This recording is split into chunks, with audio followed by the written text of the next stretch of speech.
Yes. Hey, Pat. Hey, Chris. It's good to see you. Good to see you as always. Thank you. Thank you. So we'd like to start off today discussion with a little quote from Martin Laird, who's one of my favorite authors, Into the Silent Land. Nice. A Okay.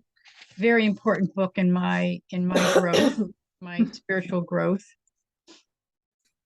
He says that the contemplative practice is not a technique, but a surrendering of deeply embedded resistances that allows the sacred within gradually to reveal itself as a simple fundamental fact. Out of this letting go, there emerges what St. Paul called the hidden self. And every page of this book is filled with just wonderful ideas and insights. He's a professor of at Villanova, and a wonderful man. Yes, I've heard his name, and I think I've read quotes of his because they're used widely. Right. Yeah. Okay. So, how's your hidden self doing today?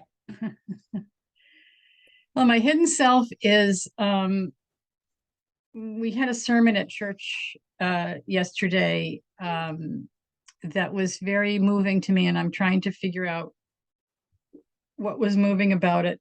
And of course, my mother was very much in her head, and she used to say, well, if you can't remember the sermon, then it wasn't any good. And I'm thinking to myself, as a like 18-year-old or 17-year-old, no, it's the opposite. If you can figure it out, what good is it? It's the stuff that it hits you at a non-cerebral level, Right. that is so life-changing. Right. So anyway, the sermon at church yesterday, our friend Catherine gave it, and Oh, she's she always disturbs my assumptions, which is why I love her so much. hmm.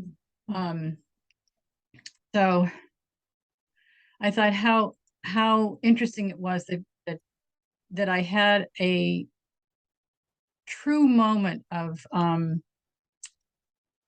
uh, transcendence, I guess, Hmm. sitting in a pew at church. Who'd have thunk? Tell me more about that.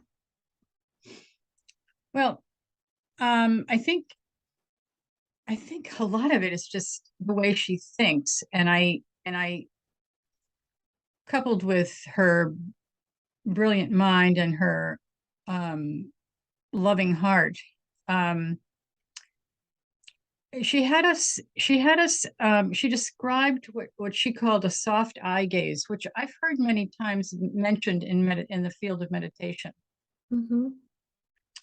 But she kind of took us through it in a different way than I had thought about it. In terms of being aware of, instead of focused on one thing, to be just basically aware of everything around you. Widening the lens. Widening the lens, yeah. So it was so amazing that my experience of this was that I found myself disappearing in church, which is not something that happens a lot. And when I came to, I thought, oh my gosh, I just disappeared in church. So that's, kind of a special thing. I mean, Totally. as you know, I stick with church, contrary to many of my inner dialogue. I stick with it. I find that if I invest myself in being open-hearted during worship, I always get something that I didn't have before. I always Right, get it. right. So, and I love being with this group of people. It's a lovely church. Anyway, uh, the hidden self. The hidden self wants to hide in me. It wants to be.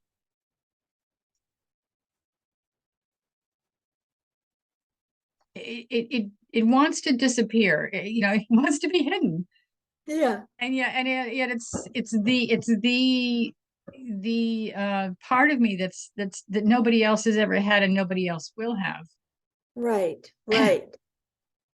And I'm wondering if when you refer to the hidden self, that another word that might be used is the spirit or the soul or our essence. I'd like to talk more about that for sure, but I just want to revisit what you shared a minute ago about the soft gaze, and that Catherine, gave some way of doing this. And I'm wondering, I'm going to, I'm saying something, but I'm asking you a question at the same time. So I recall as a younger kid, and I don't know exactly the age, but I'm going to guess around anything under the age of maybe 12, maybe a little bit more, but around 12 and younger, having that soft gaze thing happen automatically all the time. Like, just be sitting someplace and, maybe in school for sure. But even around the house, or even, lying in bed or with eyes open, and just, beginning to think of something. And I'm going to say it was always something that it was like almost like a memory I was bringing back to myself, something I'd say pleasant. I don't remember this happening with unpleasant things, although it may have. And getting that thing come over, this foggish blurring out of the surroundings, but not totally. And then in that place, almost in a twilight place, suddenly recognizing suddenly recognizing I'm in this twilight space, and then bringing my vision back into focus, and the thing that I was thinking about would be in front of me. Like I can't explain it. It's a strange thing. So it's almost like the vision would go out, and then it would come back in, because it could sense that I was becoming more conscious, and then it would bring me to a thought of the bookcase, and the bookcase would be in front of me. But that wouldn't have been what was going on prior to that. It's hard to explain. It's almost like Gotcha. leaving. Yeah. So I just share that with you because I did it a lot as a kid. And also when I did it and came back from it, they were probably short periods of time, I always felt better. Well, that makes sense to me. I mean, I now that you bring it up, I remember experiences that sound like your experience when I was a kid as well. Mm. Um, I guess kids have more access to what? To nothingness. Yeah. Yeah. For a word. Well, also, I mean, the daydreaming thing has always been very important to me because Yeah. um as an adult, I've wanted to recover the daydreaming that I used to do when I was younger. Yeah. And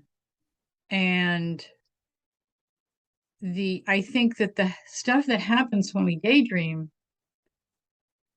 really has a lot to do with our hidden self, our essential self. Yes. You I know, agree. what do you daydream about? When you're relaxed and safe and you kind of drift off in your, not to sleep, but just your thinking drifts off. And you don't have fear in you, you don't have anxiety. You're just comfortable, safe. Um, and where does that take you? So I think there's critical data in that experience for um, where your life needs to go, or what you need to invest in. Or maybe even recall, Mm. you know. Um, yeah, When you say recall, what's that about? yeah, I was just going to try to just like it seems to me, still referring to those experiences I'm talking about when I was younger, that there was something when I sort of had that, haziness come, that it was sort of like a retreat Mm. back into, well, you used the word safe. It definitely feels like it was safe, but it also was warm and loving, like it was a sense that, I'm gonna go away for a minute. This is what I'm saying. I didn't think this. I'm gonna go away for a minute. I think it's okay that I will do this, and boom, boom, boom. It was almost like a nap with eyes open, but very, I don't even know the length. It's hard to say what the length is. So maybe it could have been several minutes, or maybe it could have been several seconds.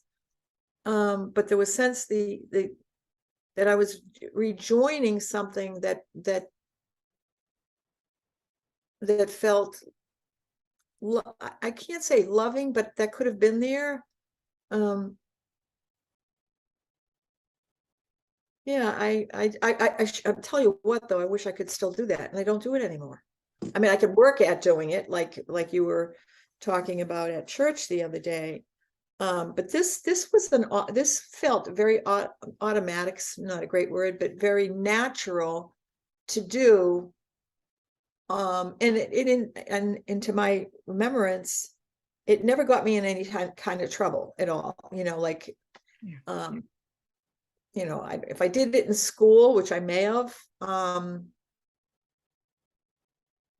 it was almost like going to get my battery charged. If I had to, kind of like, this is all getting to be too much. I have to go get my battery charged.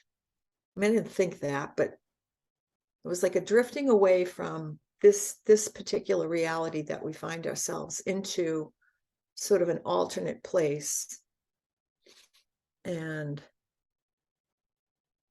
it was quiet, it was safe, and it was comforting. Yeah. And you probably, as a kid, probably didn't evaluate it. Mm-mm. Mm-mm. Right. Therefore, it could keep happening.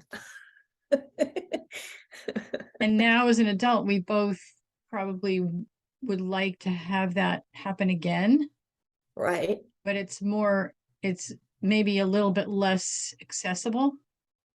Totally, because again, flashing back, it wasn't something I decided I was going to do. It just came. Right.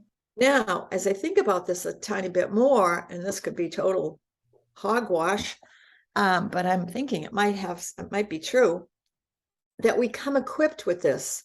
do. We come equipped into our lives with this ability to, for lack of a better term, check out, kind of, it's too much. I'm checking out. I'm overwhelmed. Here I go.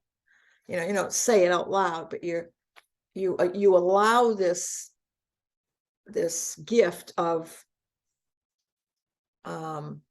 going away from the present moment, which, in my case, it wasn't an easy life,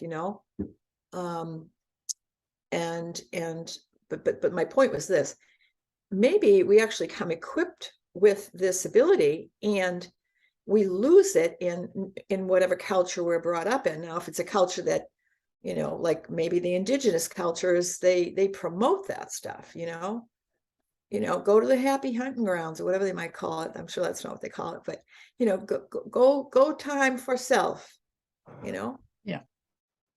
and they keep cultivating it and growing it and being, turning it into a practice, a meditative almost practice. And in our culture, it's like, no, we need you front and center right now, sister. Eyes front. No to the grindstone. Nose to the grindstone. That's right.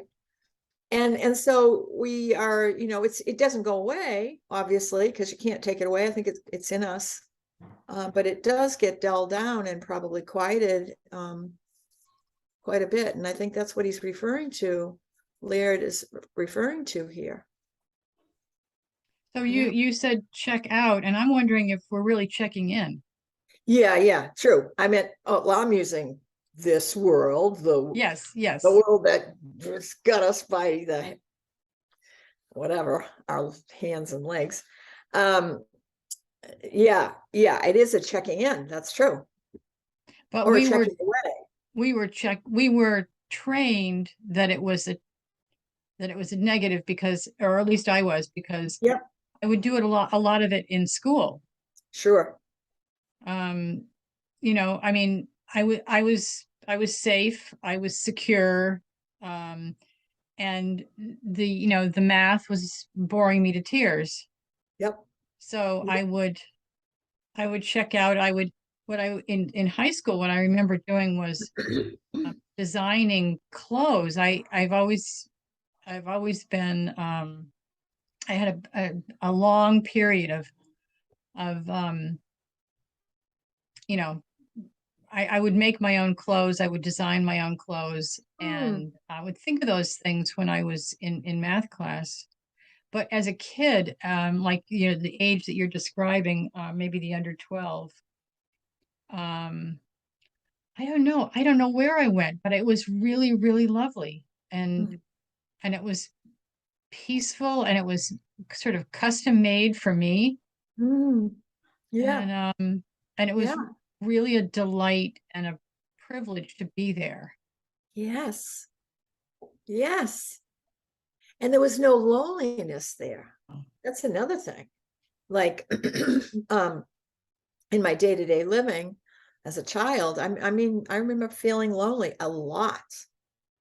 And in this place that we're referring to here, there was no sense of loneliness. However, there was no one else there. I mean, visibly, just me. So maybe the me that I maybe disassociated from a bit, or didn't recognize as having any importance when I was in that place, I was the star. And that's just a phrase. Wasn't the star, but I was not under the gun like I normally felt, to perform or do or be a certain way, or march lockstep, with the rest of the kids at school and stuff. And yeah, there was a freedom there to be me. I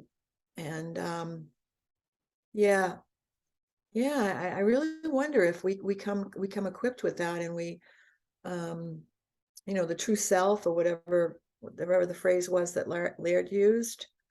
And boy, it just, it would really be nice to just be our true selves, and not be so concerned about, how, well, will so-and-so understand, or is it okay to be your true self? I mean, if I'm my true self, I'm going to be saying a lot of contrary stuff. That might not be great. But then Mm. we find each other somehow, and we find people that want to hear what we're saying. So it's almost like returning to that a bit, Chris, our work together and Mm. our talks, it's sort of returning to that permission to be yourself. Yeah, I agree. And I think I'm so grateful to you for bringing this subject up this morning. It hadn't occurred to me to go there. But but remembering that experience as a kid um, was really a gift, because that was a trip to the hidden self, as he Yeah. call it, The hidden self. emerging, emerging into the hidden self. Yeah. And there's the information that I have gotten from those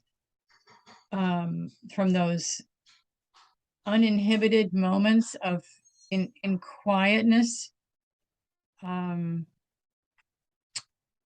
it really has been a huge part of my finding out who I am, Yeah. and who I am in a sacred sense. Yes. Yes. And because I think that there's my perception of what was happening during those moments as a kid, is that the beloved was dancing with me, kind of, or we were holding hands walking through the field, or and I did a lot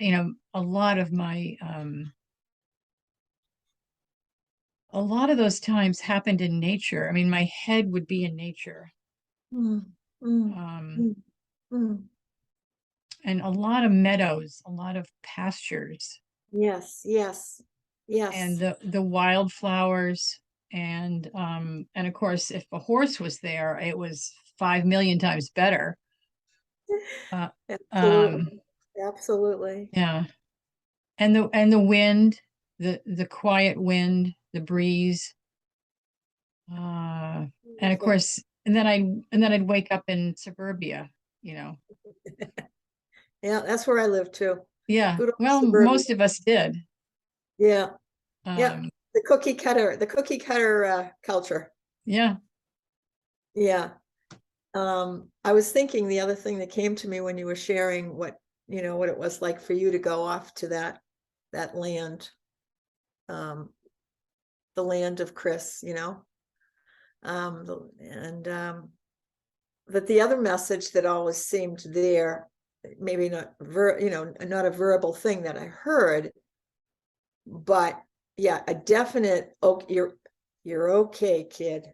You're okay. Well, not for me, Mm. it was never a question when I was in those Yeah, it wasn't a frames. question, but it just kept Yeah. flowing, this sense of you are okay here. You're Yes. okay here. Yeah. Yeah. You're Yeah. safe, And you're okay.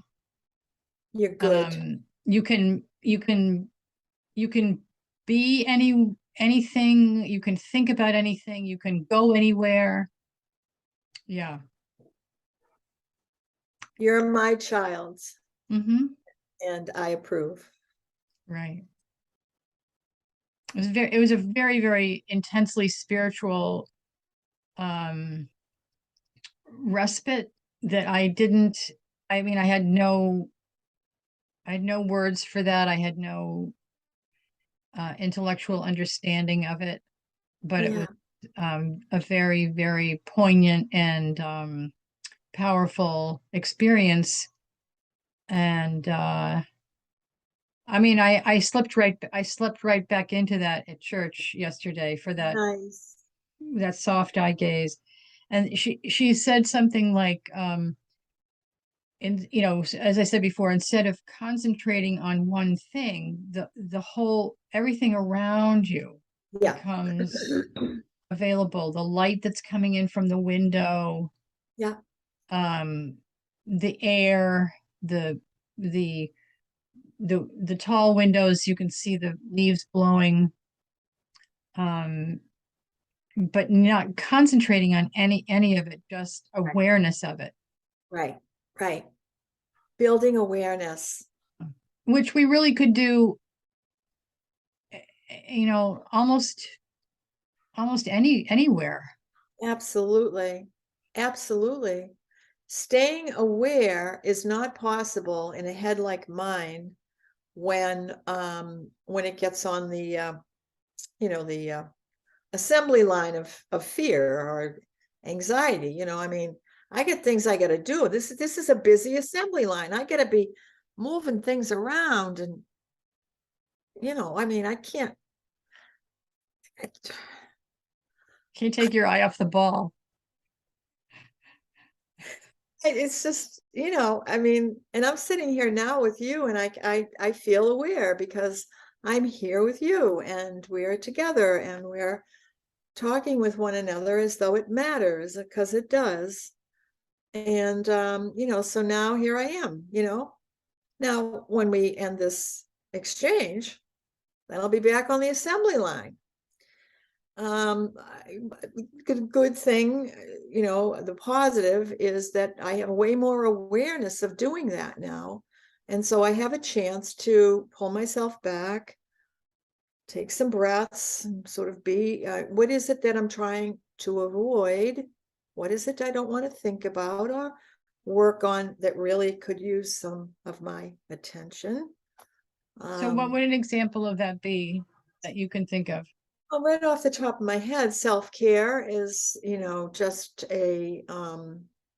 it's a hit or miss thing. I have a lot of awareness about it, but I do not have, I lack discipline around, taking really good care of my body, my heart, and my emotions. Which segue back, I think that phasing away and that gazing off is one of the ways that it's done. So of course, meditation is, it's just another word for this, perhaps. Although I think the gazing away thing is more, for me, more has more substance. And I don't create the substance. It just seems in recollection that it was almost a tangible thing to go away, and with meditation, I feel a bit of a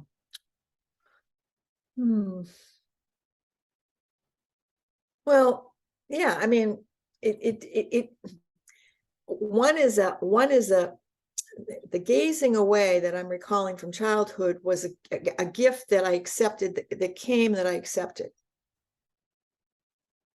I was ready at a moment's notice. That's what I'm saying.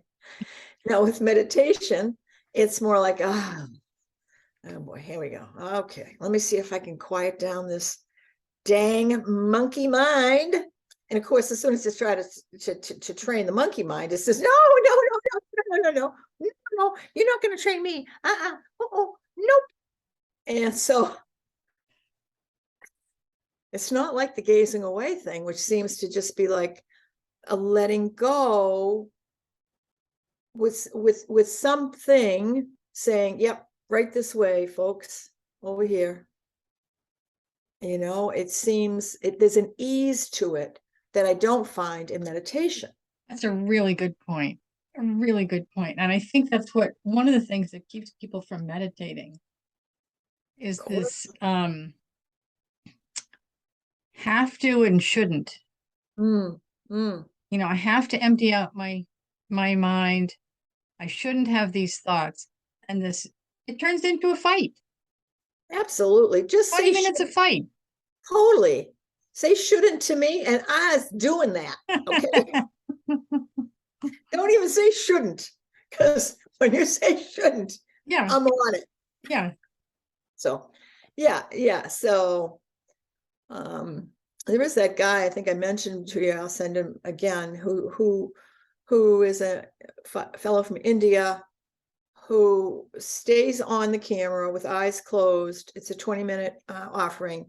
And he's actually doing a little bit of what we're saying, or maybe a lot of what we're saying. He recognizes people's resistance to meditation. And so he says things like, he's got his eyes closed, he's got a wonderful, soothing voice. So today I'm brushing away all of the extraneous ancestral cobwebs. And as I brush them away, they're turning into stardust. It's like, yeah, tell me some more. So as he's doing that, though, and he's very earnest about it, and he's in a meditative state, you can tell it. And it's lovely. That seems to work for me, because it's almost like, reckoning back again to the gazing out, gazing inward. There's a pull to it that I don't resist, because I want to think of my cobwebbed ancestors' stuff being swept away like stardust. I'll take that, thank you. So quiet, steady sitting, eyes closed, in my own psyche, head, trying to go into my heart is well, tedious would be one word to say, and not very fulfilling. And so, but people will say, whether you feel it's fulfilling or not, you are quieting the mind, even if it's a few seconds here and a few seconds there, which is true. Guess I'm just what's the word? Grasping, and that grasping. I think, I can relate to the grasping a lot. Eckhart Tolle calls it the gap of no mind, which really implies that there's a gap, not a huge space, but a gap. Right. I think of a sidewalk gap. Yeah. So it's not going to happen a lot. Yeah. But so my meditation has changed so many times over the last, I think I've been meditating since the mid-90s. And I remember there was a phase when I went after my thoughts with a 2x4. Get out of here, get out of here, get out of here. Literally. And of course, did that work? I have to know, did that work? It was actually the opposite work. So Okay. Somebody said to me once, the more you resist, the stronger they get. Yeah. Which is true. Yeah. So, but now I'm at the point where, like a friend said to me a couple of years ago, she said, I don't meditate, I sit quietly for 20 minutes. So, which is really what I do. My mind drifts constantly. I don't have any shoulds. I won't say I don't have any shoulds in my meditation. I do have some shoulds, but I have so fewer shoulds now than I did before, and it's very, very liberating. Sure. Very freeing. The more shoulds we can get rid of, the better off we are. Yes. The shoulds counterproductive, if you're learning how to, learning a new skill, or learning gymnastics or something like that, the shoulds maybe are okay, or swimming, but in meditation, I don't know. Yeah. But But I Yeah. think after, over 20 or more years,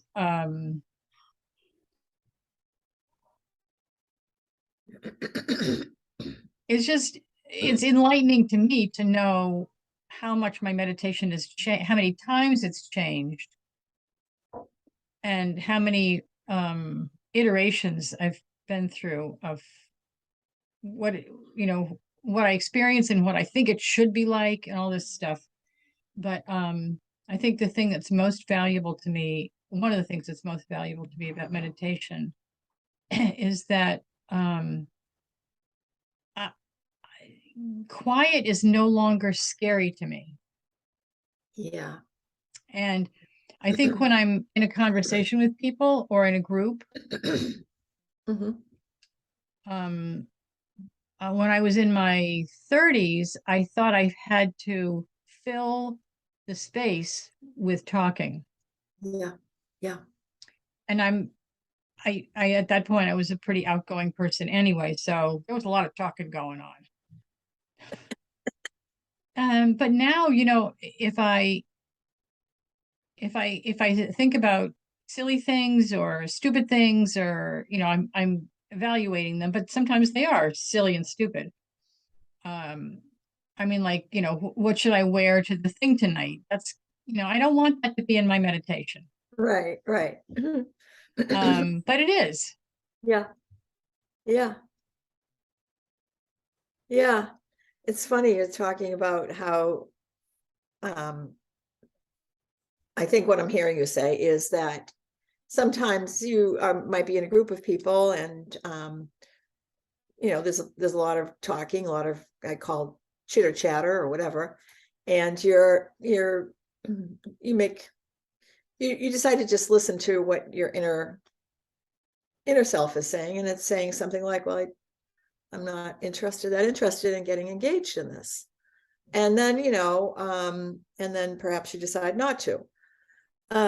It's really interesting in this culture, particularly if we flash back to suburban culture. You would be suspect if you got too silent. I mean, it's just the way it is. And so we're lucky that we live here in basically rural Maine, and that's less of a problem to not chitter chatter. And in fact, because of our age and we've gotten older now, we do less of those kinds of things that call for that kind of stuff. And lastly, and most importantly, I think, at least from my experience, is I've drifted away from all of those kinds of places and people. Not to bemoan that there's something wrong with them or anything like that. It's just I'm in a very different place and find to be put in a group of people who are chitter chattering. I find it uncomfortable, and I could use the old critique and say, well, yeah, you should feel uncomfortable because why aren't you talking and why don't you agree with these things? And like, of course, I don't critique that way anymore. I say, it's just not my bag, man. I don't want to do that. And it's okay. But it's lonely. So as a downside of, these things, it can be lonely because I'm not willing to play that particular,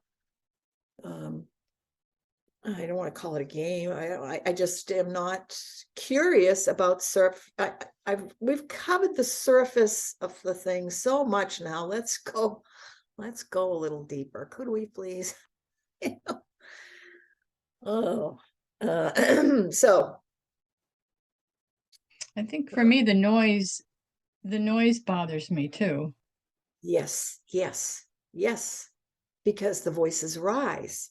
Because I got to talk a little louder than you, so I'll get the attention. And it's just a cultural norm to be the top dog. I mean, not for everybody, but for many people, to know the most, yada yada, meanwhile, if you attempt to get closer to someone and that's not where they're offended probably by, yeah, okay, I can give you a great example. Quick example. Went to this house that a friend sold to some people, and it was a younger couple with a child, and child was about 9, I say 8 or 9, and she was very precocious, very talkative. To me, very stressed out. That's what I picked up on the child. The father of the child was a state police officer, and had the state police officer, this sounds very judgmental, but he was very well built up. If his posture was any better, he could become a mannequin, I swear to you. He was just really caught up in his position. And then the wife was very nervous also, and chattery to a point that it was, I was beside myself. But anyway, we went in the house to look at what they were working on in the house, and she was explaining this and that, and the child was looking for attention, which I was trying to give her. Anyway, it got to a point, I was only in the house for about 3 minutes, maybe a little bit more, and I literally just slowly turned and just exited, stage left. I mean, I was like, I really couldn't do it. And here's the difference between me now and back in the day. I would have stayed and really been uncomfortable for whatever time, because when I left, then that sort of shortened things up. But if I had stayed there, this was going to be a 20-minute to a half an hour thing of explaining a million things that I'm not really interested in. And if it's a friend and it's somebody I have connections with who needs to, speak about something, then I'm going to put myself on the line for that. But this was somebody who needed a lot of attention. I get it. And so I left. And when I left, I hear from my friend who sold that house that they felt I wasn't thoughtful of them. And I get it though. I get it. I know, right? That's what I said. But that's okay. I mean, I understood where they were coming from, but I didn't agree with them. If they didn't want to listen, they could have said, we got to get going, or blah, blah, blah, blah, whatever. Anyway, the point I'm telling this whole long story for, excuse me, is the difference that one can have as they age in this culture. What's the one, the woman now wear purple, or you just start saying, what, I'm not doing it anymore. And that's where I'm at now. I'm not proud of that. I'm just saying I finally recognized that I do not have to stay in these moors that are so deeply ingrained. And I think being older, of course, is the exit. You can say, I'm old now, I'm not doing that anymore. But boy, wouldn't it be cool if people who really didn't, and I know there's a lot of people that prefer not to do those things, but they continue to do them because they think they have to do them. Do they have to? Do they? I wonder if all of that is part of the mess, this cultural mindset that in order for me to be liked or accepted or all the rest of those things, maybe this doesn't even have a lot to do with what we're talking about. Do we have to do those things to be okay? Well, I think people, you said before, I think people are suspect if they don't participate. Yeah. Um, Might not get the raise at work. They might not get they might not get the things that, or you know, there's a maybe they're being judgmental. Who knows? I mean, yeah, people read into other people's actions, big time. and usually it's because it's if I'm reading into somebody's actions, it's because of my own agenda. Yeah. It's not big, probably doesn't relate very much at all to them, but Yes. That's a big thing I'd like to talk about another time, because I think that's also one of the cultural messes we're in, that we don't actually talk about what we're feeling or thinking. Getting some straight talk with somebody else, finding out really where they are, can then be helpful to them and to us. So we have all these ideas that we just float around in our own head and make assumptions about something we don't really even know. yeah. So yeah, the assumptions are.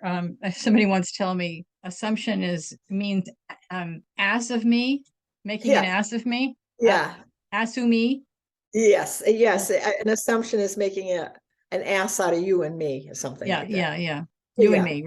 yeah, yeah, But yeah. I think so, and I think hidden in there is the sort of prohibition about being real, Yeah, and really connected.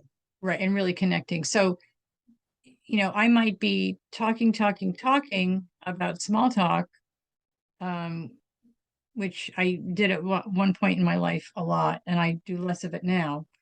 Um, and in the meantime, what it's really code for I want to connect with you. I want to be real with you. Um, But I'm and afraid. I don't know how to do it. Yeah, and I'm afraid. Right. I'm afraid So of being rejected. I'm afraid of mhm. um maybe you don't want to be connected to me. I want to be uh, connected to you, but you don't want to be connected to me. yeah, and that I'm not enough, something you mentioned earlier. I'm not enough. I don't have enough. And if we keep things on a superficial surface, a material commodified surface, there are many of us that couldn't meet with others. But if we meet with hearts in our struggles and our grief, et cetera, et cetera, et cetera, we're all got it in common, Right. but we don't And go there. and where do you think our connection with God comes into this? Well, certainly in the part where we're able to express our pain, Hmm. um, certainly joy too. I don't think we have as much trouble sharing joys as we do pain. I think God is in the middle of, well, let me put it this way. God's in the middle of it all. Okay. He doesn't, God, he, she, it. God does not say, oh, this looks interesting. I'll go over to this conversation and be in this one. God is always there.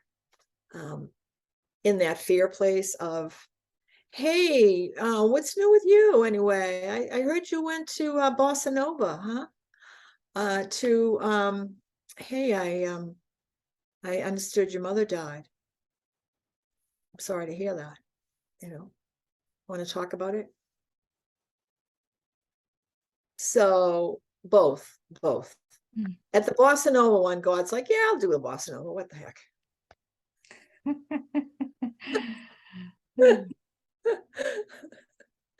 I don't know. I don't know. Yeah, I think God's in everything. So I don't think there's any separation. That's right. Yeah. Yeah. But I think there's the culture breeds an idea that either God does not exist, or God is um separated from us intentionally, Mhm. or mm,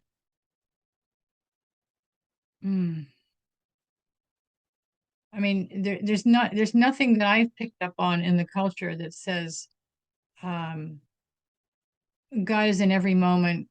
God is connected to every thought we have. God is madly in love with us. God wants only good things for us. Sort of the same way we would look at a newborn kitten or puppy or a baby. That kind of altruism, unmasked love, um, delight and joy. Yeah. There's a Latin saying, which I don't know the Latin, um, but it goes something like this, that sought or not sought, God is present.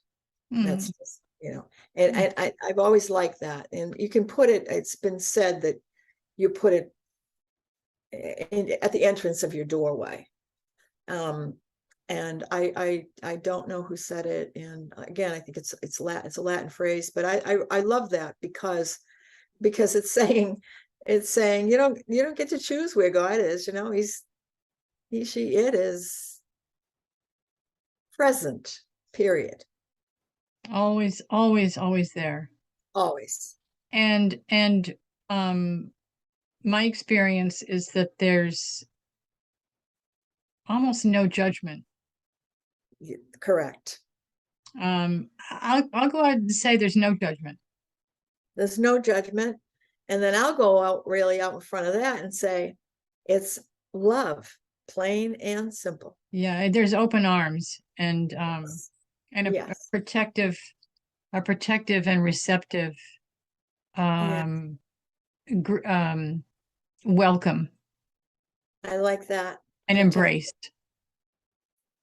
Receptive and protective. I like that. Mm. It's very good. So this is the gospel according to Chris and Pat. Yeah, they just found it in a cave over in Or maybe they dug a little deeper in the Dead Sea. no, Chris, it was in an old box, empty box of Charleston chews. Oh my goodness. Leave it to Pat to get a poignant, culturally significant humor in there. Oh my God. Humor too. I mean, what a gift humor is, huh? Oh yeah. Yeah, sure, if that didn't exist, that we didn't know what something when something was funny. I mean, that's really terrific. Yeah, I mean humor cuts right through the BS and releases the endorphins just like that, you know? Yeah, it does. I Yeah, it mean, does. Yeah. Yeah, I so- remember that book, Love Something in Miracles, Love, Medicine and Miracles, I think it was by Bernie Siegel back in the 80s or 90s. Yeah, they did the research that, cancer patients allowed to watch, the Three Stooges or whatever, or some funny stuff, and their all their labs would come back better. yes, They laugh. So there's something there. There's something there. The design is perfect. Design. it is. It is. Perfect. Yeah, my Well, husband and I watched this show about these four guys who grew up together and they compete to embarrass one another. And oh, it's I know them. I you know. do. I mean, I was, I literally double over with laughter yeah. What every is the time. name of that again? I gotta look them up again. Do you happen to know off the top of your head? I don't, but I'll bring Yeah, it if to you find it, send it to me. I was I'll bring watching it it to our on. next Holy Compost discussion. Yeah. Oh, perfect. Yeah. Perfect. Yeah. So just so people know, Holy Compost is you bring your the worst of you, the stinky, smelly, failing, nobody wants it, refuse, and you bring it, and then it sits and does its thing, and 6 months to a Exactly. year later, it's like the soil is Rich. miraculous, right? Yes. For Transformed. transformed and growing nutrient dense food for us to heal and live and thrive.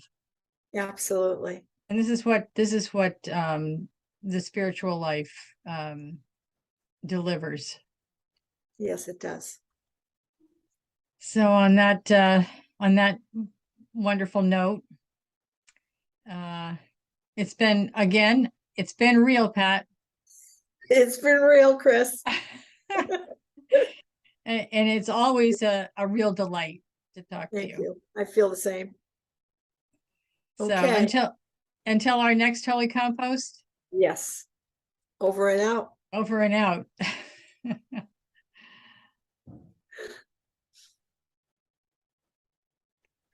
Stop recording.